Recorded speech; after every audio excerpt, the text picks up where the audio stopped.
हाँ जी, अभी तक मैं आपको बताऊं, अभी तक हमने सॉल्यूशन में क्या क्या किया है बेटा, ध्यान से बेटा बोर्ड की तरफ। अभी तक हमने दो चीजें करी है। First, solubility of solid in liquid, जैसे चीनी पानी के अंदर डिसॉल्व करें, है ना, उसका कोई फॉर्मूला नहीं था, तो सॉलिड इन लिक्विड। सेकंड हमने क्या किया था, solubility of gas in liquid, जिसमें हेनरी लॉ बेस्ड था। गैस इन लिक्विड का एग्जांपल CO2 इन सोडा वाटर, है ना। थर्ड और लास्ट टाइप है बच्चे, solubility of liquid in liquid. Solubility की तीन कैटेगरी है हमारे कोर्स में, पहला solid in liquid, second gas in liquid, third liquid in liquid. Liquid in liquid का एग्जांपल क्या हुआ, जैसे कई बार होता है, आपने सुना होगा कि अपना इथेनॉल सुना है, इथेनॉल लिक्विड होता है।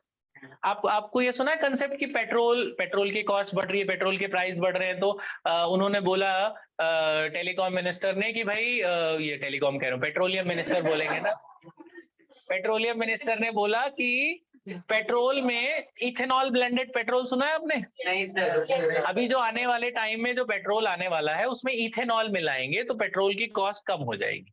इथेनॉल सस्ता होता है, पेट्रोल महंगा है, इथेनॉल मिलाएंगे तो भी वो उतना ही एफिशिएंसी ऑलमोस्ट देगा, उस हिसाब से इंजन को मॉडिफाई किया जाएगा गाड़ियों के। तो इथेनॉल लिक्विड है, पेट्रोल भी लिक्विड है, तो लिक्विड इन लिक्विड का मिक्सचर हुआ ना ये। तो लिक्विड इन लिक्विड, इथेनॉल को पेट्रोल में मिलाया। अच्छा, बोथ आर वॉलेटाइल लिक्विड्स, माने हवा में रख दो तो उड़ जाएंगे ना अपने आप, उन्हें वॉलेटाइल कहते हैं, कि सीधा वो इवेपोरेट हो जाते हैं। So this law is called Raoult's law.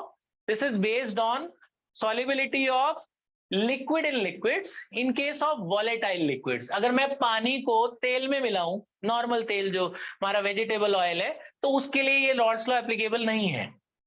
समझ रहे हो, पानी वॉलेटाइल नहीं है, वो खुला ऐसे तो अपने आप तो उड़ेगा नहीं ना, तेल भी नहीं उड़ेगा, सरसों का तेल नॉर्मल वाला।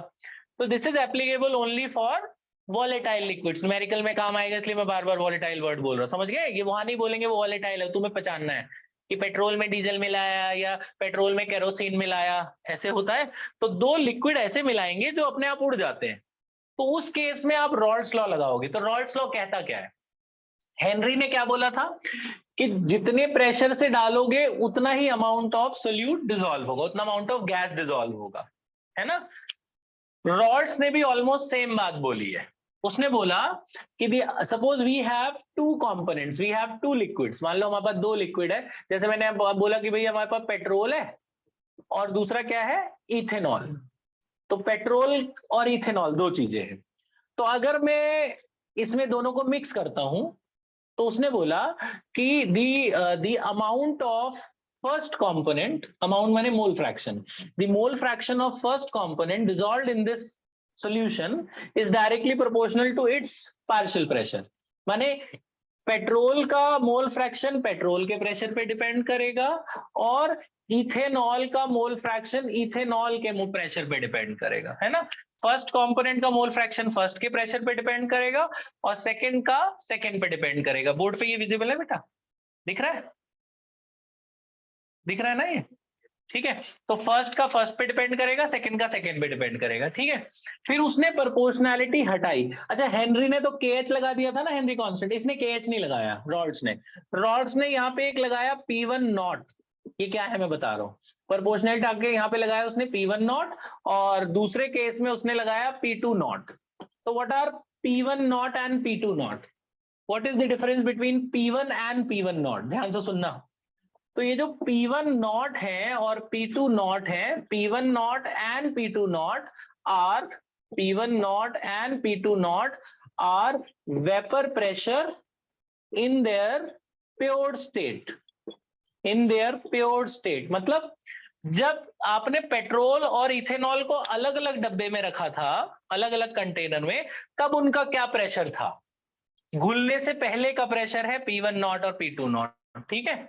फिर मैंने उनको मिला दिया, तो मिलाने के बाद क्या प्रेशर हुआ individual, that is P1 and P2। फर्क समझ में आया, घुलने के पहले जो प्रेशर है वो P1 नॉट P2 नॉट है, डिसॉल्व होने के बाद जो उनके इंडिविजुअल प्रेशर है वो P1 और P2 है, ठीक है। तो एक फॉर्मूला ये है बेटा, एक फॉर्मूला ये है। फिर उसके बाद अगर हम टोटल प्रेशर निकालने जाएं, P टोटल, तो वो क्या होगा, पहले का प्रेशर प्लस दूसरे का, पहले का P1 और दूसरे का घुलने के बाद वाला प्रेशर, इन दोनों को ऐड कर देंगे तो क्या आ जाएगा, P टोटल। अच्छा P1 और P2 की वैल्यूज डालो। P1 किसके बराबर है? P1 not x1। P1 हटाकर डालेंगे P1 नॉट x1 और P2 हटाकर क्या डालेंगे? P2 not x2। ठीक है, यहाँ तक बात समझ में आ गई? तो ये P टोटल को अभी थोड़ा सा और जाएगा, और थोड़ा सा आप यहाँ देखो, तो P टोटल का क्या वैल्यू आया था? P1 नॉट x1 आया था और इधर क्या आया था? P2 not x2। आपको ये चीज पता है, आपको ये पता होगा कि x1 plus x2 is equals to 1। दोनों मोल फ्रैक्शन का सम क्या होता है? 1। तो एनसीईआरटी ने क्या किया, x1 x2 में से एक हटा देंगे वो लोग। इन्होंने x1 x2 में से, आप किसी को भी हटा सकते हो, जैसे एनसीईआरटी में हटाया वही हटाता हूं मैं भी। एनसीईआरटी ने x1 हटा दिया, यहाँ से x1 अगर हम निकालना चाहें तो x1 कितना आएगा? 1 माइनस ऑफ x2। तो इन्होंने जो हटाया हम भी वही हटाएंगे। तो ये P1 नॉट है ना, तो x1 हटाकर क्या लिख सकते हैं? 1 माइनस x2। तो x1 हटाकर लिख देते हैं 1 माइनस x2, इसको कुछ नहीं करते, P2 नॉट x2 को ऐसे रहने देते हैं। ठीक है यहाँ तक? ये नॉट है, ये ब्रैकेट खोलेंगे तो क्या होगा? P1 not x2 plus P2 not x2। ठीक है यहाँ तक? कटेगा नहीं, अलग अलग है ना, ये 1 है ये 2 है। यहाँ से x2 कॉमन ले लो, x2 को कॉमन लो, बताओ क्या बचेगा? प्लस वाला पहले लिख देना बेटा, माइनस वाला बाद में लिख देना। समझ रहे हो? तो ये एक P टोटल का फॉर्मूला बना। तो P टोटल के आपको दो फॉर्मूले याद रखने, एक तो ये वाला नॉर्मल वाला P टोटल क्या हुआ? P1 प्लस P2, और एक ये भी याद रख लेना, दोनों न्यूमेरिकल में काम आएगी। बात समझ आई? सिंपल है। तो पहले का प्रेशर पहले के मोल फ्रैक्शन पे डिपेंड करेगा, दूसरे का प्रेशर दूसरे के मोल फ्रैक्शन पर। प्रोपोर्शनलिटी आता है तो उसने क्या आया? P1 नॉट और P2 नॉट। फर्क समझ में आ गया P1 और P1 नॉट में? तो डिसॉल्व होने से पहले जो उनका प्रेशर था वो P1 नॉट P2 नॉट है, और घुलने के बाद जो उनके इंडिविजुअल प्रेशर है वो P1 P2 है, वेपर प्रेशर। अच्छा, अब एक और स्पेशल केस। अब यहाँ पे एक छोटा सा स्पेशल केस है जो न्यूमेरिकल में आएगा। वो क्या है? मान लो आपने पेट्रोल और डीजल, क्या हुआ अनुश्री? सुनो सर मेरा ना वीडियो फिर से लैग हो रहा है। बेटा आप चलो सुनो, तो स्पेशल केस सुनो। स्पेशल केस क्या है? मान लो पेट्रोल और डीजल को आपने, या पेट्रोल और क्या था दूसरा, इथेनॉल, मैंने मिक्स किया और वो उड़ने लग गए। मतलब वो कंटेनर में ही बंद है लेकिन वो इवेपोरेट हो गए, बंद है पूरी चारों तरफ से, वो वेपर फेज में चले गए, वो वेपराइज हो गए। कौन? इथेनॉल और पेट्रोल, जो भी लिक्विड जो आपने वोलेटाइल मिलाया। तो उस केस में थोड़ा सा फॉर्मूला चेंज हो जाता है। तो सेकंड है बच्चे, इन वेपर फेज, मान लो ये दोनों वेपराइज हो गए, डालते ही आप हवा में उड़ने लग गए वो। ठीक है, तब उस केस में आपके इसमें क्या चाहिए? तब हम ये फॉर्मूला नहीं लगा सकते। याद रखना, अगर क्वेश्चन में लिखा है वेपर्स फेज में करो न्यूमेरिकल, तब आप ये फॉर्मूला नहीं लगा सकते। तो क्या चेंज होगा? देखो ये चेंज होगा। तब जो P1 का फॉर्मूला होता है वो होता है P टोटल इंटू Y1, और P2 का फॉर्मूला होता है बच्चे P टोटल इंटू Y2। तो इसमें क्या होता है, क्या बदल जाता है? ये Y1 Y2 बदल जाते हैं। Y1 Y2 हमें नहीं पता होंगे। Y1 Y2 क्या होते हैं? Y1 Y2 होते हैं where Y1 and Y2 are mole fraction of the liquid components in their vapor phase।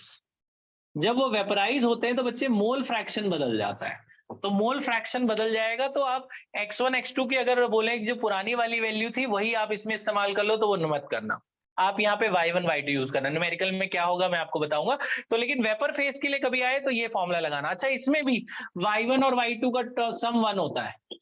Y1 और Y2 का टोटल इसमें भी 1 ही होगा, उसकी वैल्यू 1 आएगी। ठीक है, तो आप ये एक बार सारा लिख लो, फिर मैं आपको इस पे एक न्यूमेरिकल बताता हूँ। ये नोट कर लो विद ऑल फॉर्मूलाज। पॉज कर दे बेटा।